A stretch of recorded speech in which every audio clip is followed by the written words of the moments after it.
In today's video, we're going to be making something really cool and something that has a lot of nostalgia for me personally because it comes from the world of Final Fantasy.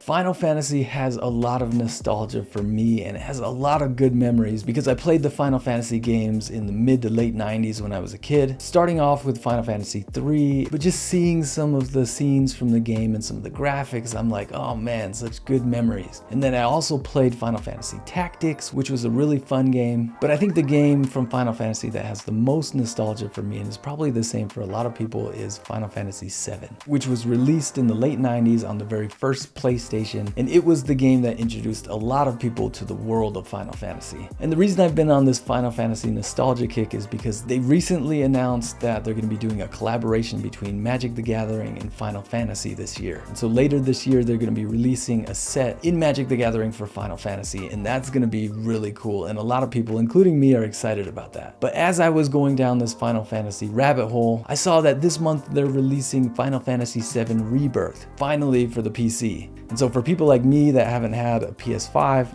we'll be able to play Final Fantasy VII Rebirth on the PC on January 23rd, which is only like a week and a half away as I'm making this video. And so I thought it would be a cool idea to go along with that release for me to make something in honor of Final Fantasy VII. And one thing that I've been wanting to make for a long time is a retro video game shadow box. I've seen other shadow boxes online for other games like Zelda and Super Mario and Street Fighter, and they look really cool and they bring back a lot of fond memories. And I figured with the release of Final Fantasy VII Rebirth coming up, it would give me a good deadline to get this project done. But we don't have a whole lot of time, so let's jump in and get started. So the first thing we need to do is choose a scene from the game that we can put in our shadow box. And there are a lot of iconic and cool scenes to choose from, but the one that I ended up on was this scene with Cloud and Aerith in the church. And I like this scene because it's the part in the story where Cloud meets Aerith and they get introduced to each other, but also the scene looks really nice with the church and the lighting, and I think it'll be a good scene that I can layer up for our shadow box really well.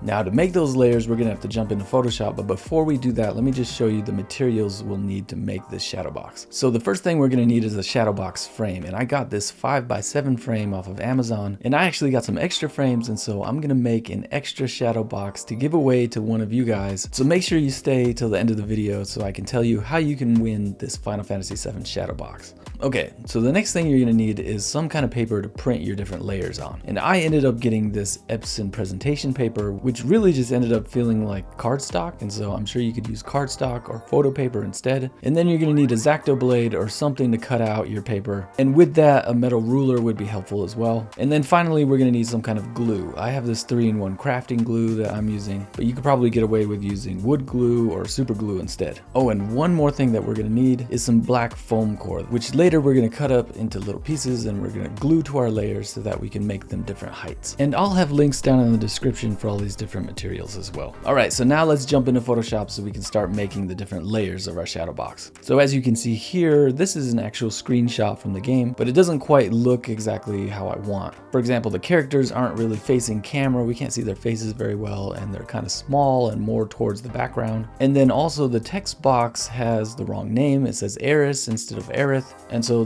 that's all stuff that I'm gonna have to change in Photoshop. And so I went and I had to get a whole bunch of different screenshots. And then from those different screenshots, I took the parts that I liked and I combined them all together. And so it was a lot of cutting out. I took a church background from one image, and then I took the characters from other images, and I had to do a lot of cutting out and putting them all together. And then I kind of had to remake the text box so that it would say Aerith instead of Aerith. But in the end, this is the scene that I ended up with. And then I put drop shadow effects on the different layers so I could just kind of see what it would look like once I actually had the shadow box built. And I think it looks pretty good. So now when we go to print this out, we're gonna have 4 layers. The first layer is gonna be the background. The second layer is gonna be the foreground with the flowers. The third layer is going to be the 2 characters, Cloud and Aerith, and then the last layer is going to be the text box. And that's it, basically 4 layers. And I did try printing them out just like this, but then I realized that I would probably need to put some black around the edges. So then when I cut them out, I would have a little bit of buffer room to play with. And the only other thing I would add is when I did my printer settings with this specific paper, I had to choose photo glossy paper, and then the prints looked really good. Before that, I had tried to print them with specialty matte paper, and that didn't look good at all. So for me, that's what worked. And now that we have all our different layers printed out, we can go ahead and start cutting.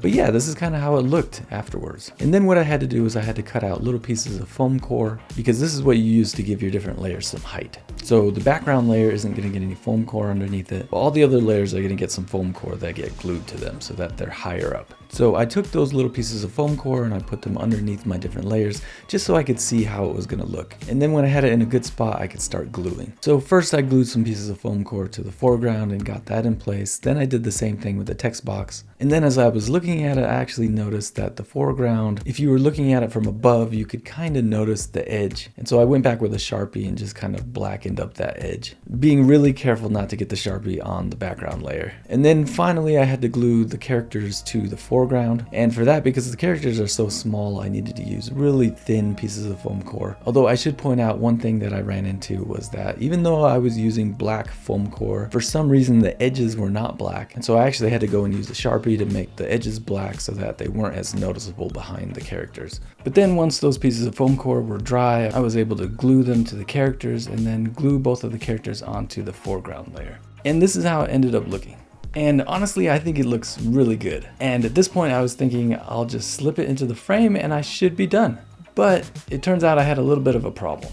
So here's the thing, I actually finished making the shadow box a couple of days ago, and then yesterday I spent editing this video. But then yesterday when I went to shoot the hero shots of the final product, I realized that I forgot to put the glass in, and so I went to put the glass in, and that's when I figured out that I have a problem. So here's the deal, the frame that I bought is 5x7, but it came with an inner frame, just kind of like an insert, which if you use that insert, that actually takes up some space, and so whatever you put into the frame has to be smaller than 5x7. And so originally I just took that insert out, so that way everything fit perfectly into the frame. But long story short, if I want to be able to use the glass in the frame, then I have to use the insert, which means I have to cut down at least one of my layers. And so what I did was I cut down my foreground layer on the sides and on the bottom by about 5 or 6 millimeters each. And obviously I didn't want to take apart the layers that I had already glued together. And so I found one of my cutting mats that I just slipped between the layers, and then I was able to cut off those little edges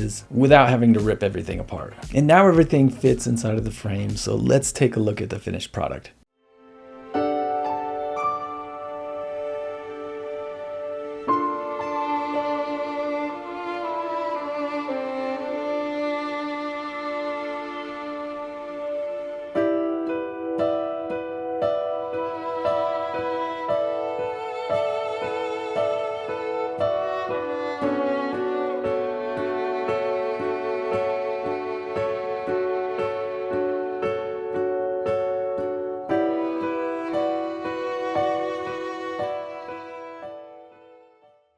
If you've made it to this part of the video, I just want to say thank you for watching. Hopefully you enjoyed making this shadow box with me. If you want to enter the giveaway, just make sure you're a subscriber to the channel, then hit the like button. And then the last thing you need to do is just leave me a comment down below letting me know what your favorite Final Fantasy game is. I'm actually really interested to hear what you guys think. The other thing I wanted to mention is if you're like me and you like crafting and making these sorts of projects like I do, I make the files from these projects available to people that are my patrons. And so for this project, if you want the Photoshop files or the image files for the different layers, I'm going to make those available on my Patreon. So if you're interested in that sort of thing, go check out my Patreon. The link is down below. Thank you again for watching, and I'll see you in the next one. All right, bye.